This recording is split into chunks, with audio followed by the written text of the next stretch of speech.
Assalamualaikum warahmatullahi wabarakatuh. Di sini saya Yovita Nur Indasari dari kelas CSK NIM 401190329 akan mempresentasikan materi terkait menganalisis pasar bisnis untuk memenuhi tugas mata kuliah manajemen pemasaran.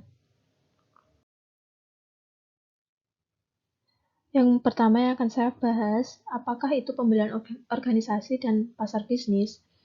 Pembelian organisasi menurut Webster dan Wynne merupakan proses pengambilan keputusan di mana melalui proses ini, organisasi formal menetapkan apakah mereka perlu membeli produk dan jasa, serta mengidentifikasi, mengevaluasi, dan memilih antara merek dan pemasok yang ada.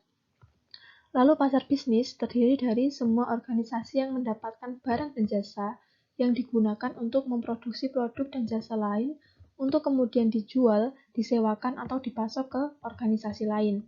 Industri utama yang termasuk dalam pasar bisnis adalah pertanian, perhutanan, pertambangan, manufaktur, konstruksi, transportasi, komunikasi, utilitas publik, perbankan, keuangan, asuransi, dan distribusi serta jasa.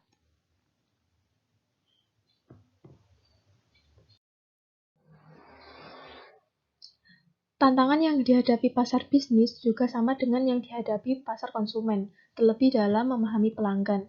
Beberapa karakteristik pasar bisnis yang sangat membedakan dengan karakteristik pasar konsumen yaitu diantaranya yang pertama, pembeli yang lebih sedikit tetapi lebih besar. Pemasar bisnis biasanya berhubungan dengan pembeli yang jauh lebih sedikit tetapi jauh lebih besar dibandingkan pemasar konsumen terutama dalam industri mesin. Lalu yang kedua, hubungan pemasok pelanggan yang erat. Basis pelanggan yang lebih kecil serta pengaruh dan kekuatan pelanggan lebih besar, pemasok diharapkan mampu menyesuaikan penawaran merek dengan kebutuhan pelanggan bisnis secara individu. Yang ketiga, pembelian profesional. Barang bisnis yang sering dibeli agen pembelian yang telah terlatih harus mengikuti kebijakan, batasan, serta syarat pembelian organisasi mereka. Pemasar bisnis harus menyediakan data teknis yang banyak terkait produk serta keunggulannya dibandingkan dengan produk asing. Yang keempat yaitu pengaruh pembelian berganda. Keputusan pembelian bisnis dipengaruhi banyak orang. Pemasar bisnis harus mengirimkan perwakilan penjualan serta tim penjualan yang terlatih untuk menghadapi pembeli yang terlatih. Lalu yang kelima, panggilan penjualan berganda.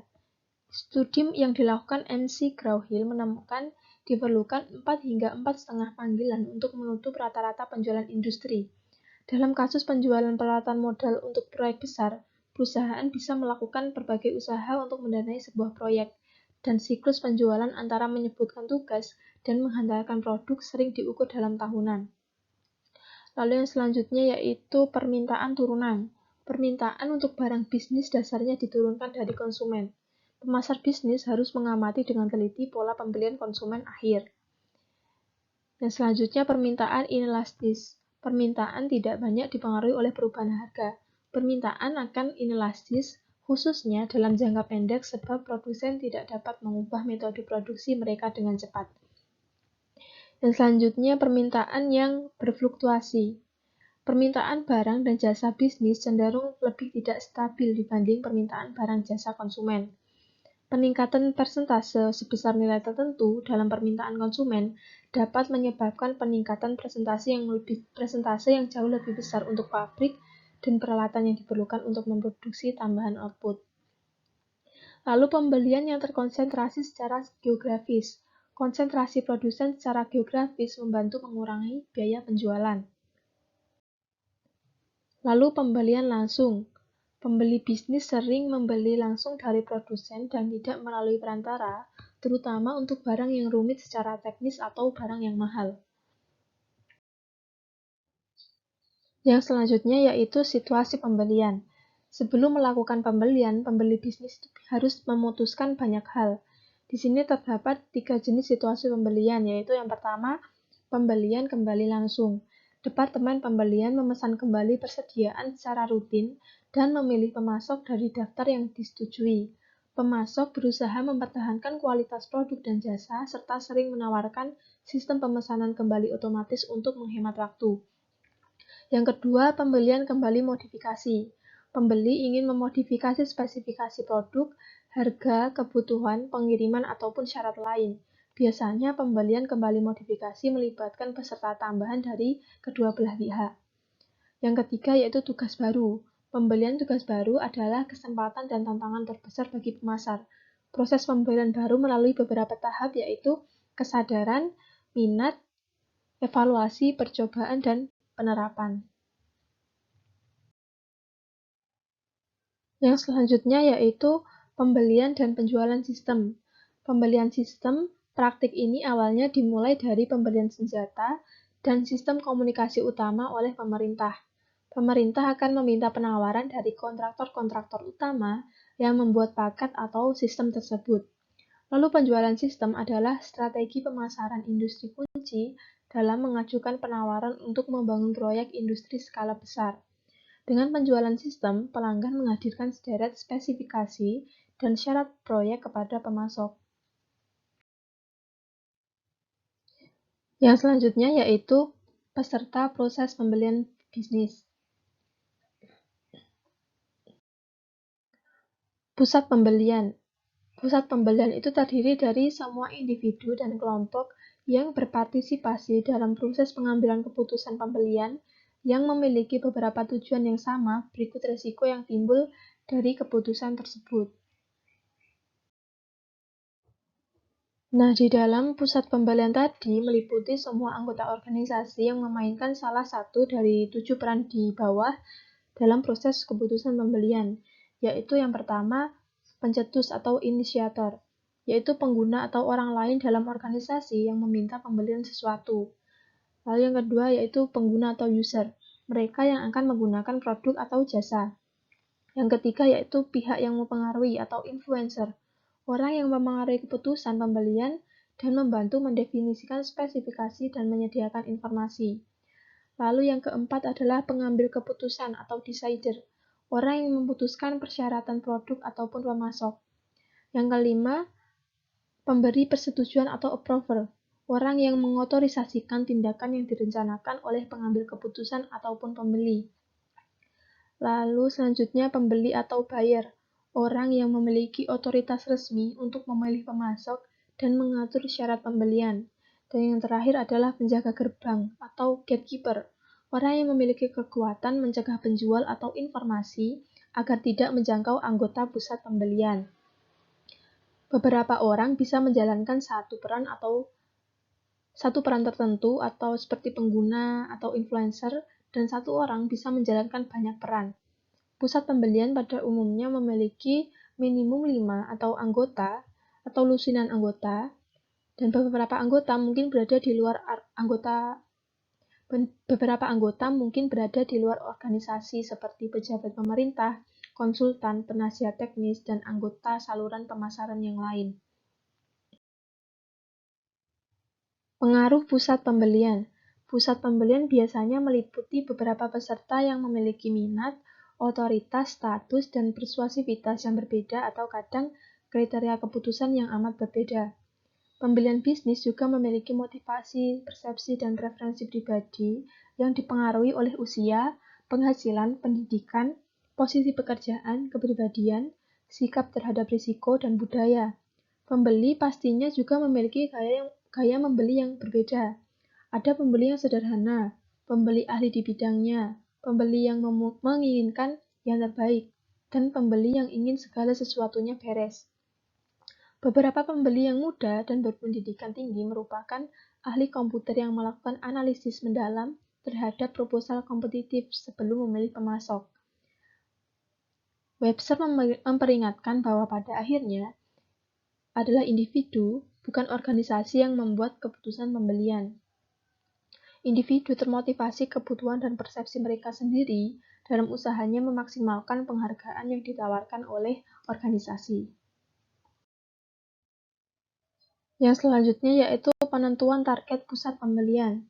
Untuk membidik usaha mereka dengan tepat, pemasar bisnis harus mengetahui siapa peserta utama dalam pengambilan keputusan, apa keputusan yang mereka pengaruhi, sejauh apa pengaruh mereka, apa kriteria evaluasi yang mereka gunakan. Pemasar bisnis tidak selalu tahu persis jenis dinamika kelompok yang terjadi sepanjang proses pengambilan keputusan, meskipun informasi apapun yang dapat diperoleh tentang faktor kepribadian dan antar pribadi akan bermanfaat. Selanjutnya, proses pembelian atau pengadaan. Pada prinsipnya, pembeli bisnis berusaha mendapatkan paket manfaat tertinggi, seperti ekonomi, teknik, jasa, dan sosial, ditinjau dari sudut pandang biaya penawaran pasar. Untuk membuat perbandingan, mereka akan berusaha menerjemahkan semua biaya dan manfaat ke dalam istilah moneter. Tugas pemasar adalah membuat penawaran menguntungkan yang menghantarkan nilai pelanggan yang unggul kepada pembeli sasaran. Keragaman pemasok adalah satu keuntungan yang mungkin tidak ada harganya, tetapi ini seringkali terlewat oleh pembeli bisnis. Seperti yang dilihat CEO berbagai perusahaan terbesar dunia, basis pemasok yang beragam merupakan keharusan bisnis. Pemasok minoritas merupakan segmen dan pertumbuhan paling besar dalam lanskap bisnis saat ini. Lalu persepsi departemen pembelian. Di masa lalu, departemen pembelian menduduki posisi yang rendah dalam hierarki manajemen. Departemen pembelian baru yang lebih berorientasi strategis ini mempunyai misi mencari nilai terbaik dari pemasok yang lebih sedikit dan lebih baik. Beberapa perusahaan multinasional bahkan menaikkan status departemen pembelian menjadi departemen pasokan strategis dengan tanggung jawab pencarian dan kemitraan global. Lalu, organisasi dan administrasi pembelian. Beberapa perusahaan mulai melakukan pemusatan pembelian. Bagi pemasar bisnis, perkembangan ini berarti berurusan dengan pembeli yang lebih sedikit tetapi tingkatnya lebih tinggi dan menggunakan kelompok penjualan akun nasional untuk berurusan dengan pembeli korporat besar. Pada saat yang sama, perusahaan mulai mendesentralisasikan beberapa operasi pembelian dengan memberdayakan karyawan untuk membeli barang-barang kecil seperti binder khusus, pembuat kopi, atau pohon Natal melalui kartu pembelian korporat yang dikeluarkan oleh perusahaan kartu kredit. Tahap-tahap dalam proses pembelian. Yang pertama adalah pengenalan masalah. Proses pembelian dimulai ketika seseorang di dalam perusahaan menyadari adanya kebutuhan yang dapat diatasi dengan cara memperoleh barang ataupun jasa. Proses ini dipicu oleh stimulus internal atau keputusan perusahaan untuk mengembangkan produk baru, dan stimulus eksternal atau pembeli mungkin mendapatkan ide-ide baru di pameran dagang, iklan, atau wiraniaga. Yang kedua adalah deskripsi kebutuhan umum dan spesifikasi produk. Pembeli menentukan karakteristik umum dari barang yang diperlukan. Untuk barang-barang kompleks, pembeli akan bekerja dengan pihak lain untuk mendefinisikan karakteristik seperti kehandalan, durabilitas, ataupun harga. Yang ketiga adalah pencarian pemasok.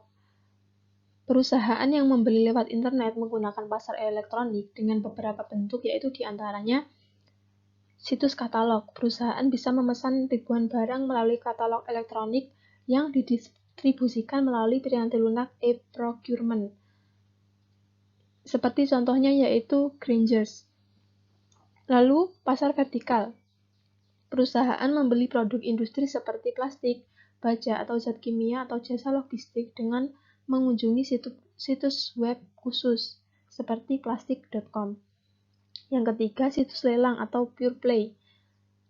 Freemarkets.com biasanya menyediakan lelang online bagi pembeli dan penjual suku cadang industri, bahan mentah, komoditas, dan jasa. Lalu pasar spot atau bursa, yang contohnya yaitu chemconnect.com adalah bursa bagi pembeli dan penjual bahan kimia berjumlah besar seperti bensin. Lalu bursa pribadi, Hewlett-Packard, IBM, dan Walmart mengoperasikan bursa pribadi untuk berhubungan dengan kelompok pemasok dan mitra yang diundang khusus melalui web. Lalu yang selanjutnya pasar barter. Peserta menawarkan menukar barang ataupun jasa. Dan yang terakhir yaitu aliansi pembelian.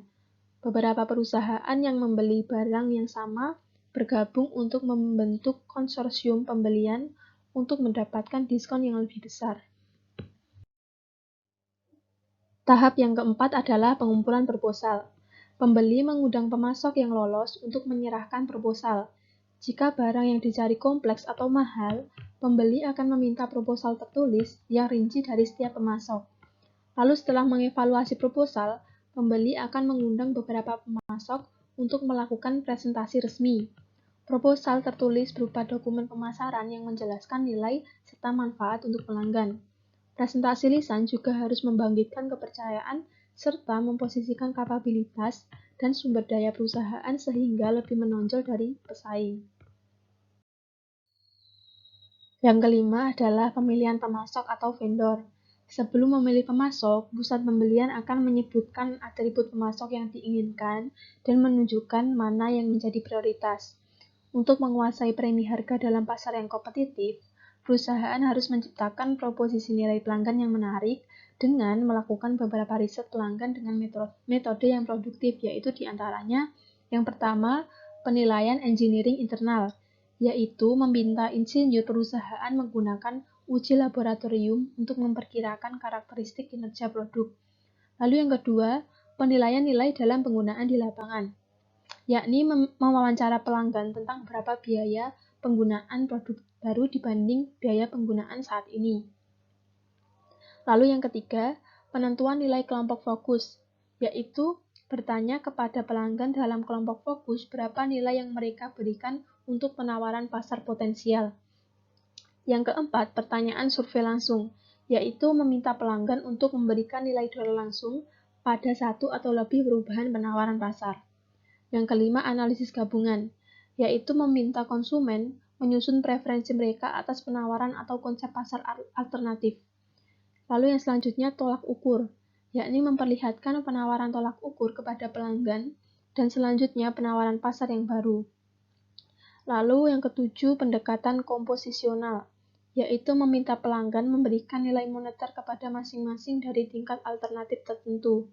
Dan yang terakhir adalah peringkat penting, yaitu meminta pelanggan menyusun peringkat arti penting berbagai atribut dan kinerja pemasok mereka untuk masing-masing peringkat itu. Lalu setelah melakukan riset, dapat menyebutkan proposisi nilai pelanggan dengan mengikuti sejumlah prinsip penting, yaitu pertama, tentukan substansi klaim nilai secara jelas dengan menyebutkan perbedaan antara penawaran dan pesaing secara konkret pada aspek-aspek yang dipandang penting oleh pelanggan.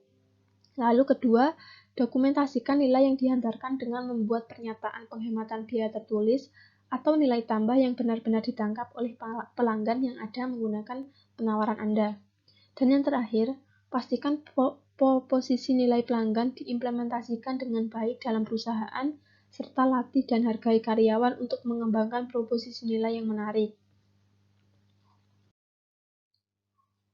Tahap yang keenam adalah spesifikasi pesanan rutin. Setelah memilih pemasok, pembeli menegosiasikan pesanan akhir, membuat daftar spesifikasi teknis, jumlah yang diperlukan, waktu pengiriman yang diharapkan, kebijakan pengembalian, jaminan, dan yang lain-lain. Dalam hal pemeliharaan, perbaikan, dan operasi, pembeli melakukan pendekatan blanket kontrak dan bukan pendekatan pesanan pembelian secara berkala. Blanket kontrak menetapkan hubungan jangka panjang, di mana pemasok berjanji untuk menyediakan lagi kebutuhan pembeli sesuai yang diperlukan dengan harga yang disepakati sepanjang periode waktu tertentu. Tahap yang ketujuh yaitu tinjauan kerja. Pembeli meninjau kinerja pemasok terpilih secara berkala dengan menggunakan salah satu dari 3 metode, yaitu yang pertama, pembeli dapat menghubungi pengguna akhir dan meminta penilaian mereka. Lalu pembeli dapat menentukan peringkat pemasok berdasarkan beberapa kriteria dengan menggunakan metode nilai tertimbang. Atau juga bisa pembeli dapat menggabungkan biaya kinerja yang buruk untuk menghasilkan biaya pembelian yang disesuaikan, termasuk harga. Tinjauan tenaga kerja bisa membuat pembeli melanjutkan, memodifikasi, atau mengakhiri hubungan dengan pemasok. Cukup sekian yang bisa saya sampaikan terkait materi menganalisis pasar bisnis. Apabila ada kurang lebihnya, saya mohon maaf yang sebesar-besarnya. Sekian, wassalamualaikum warahmatullahi wabarakatuh.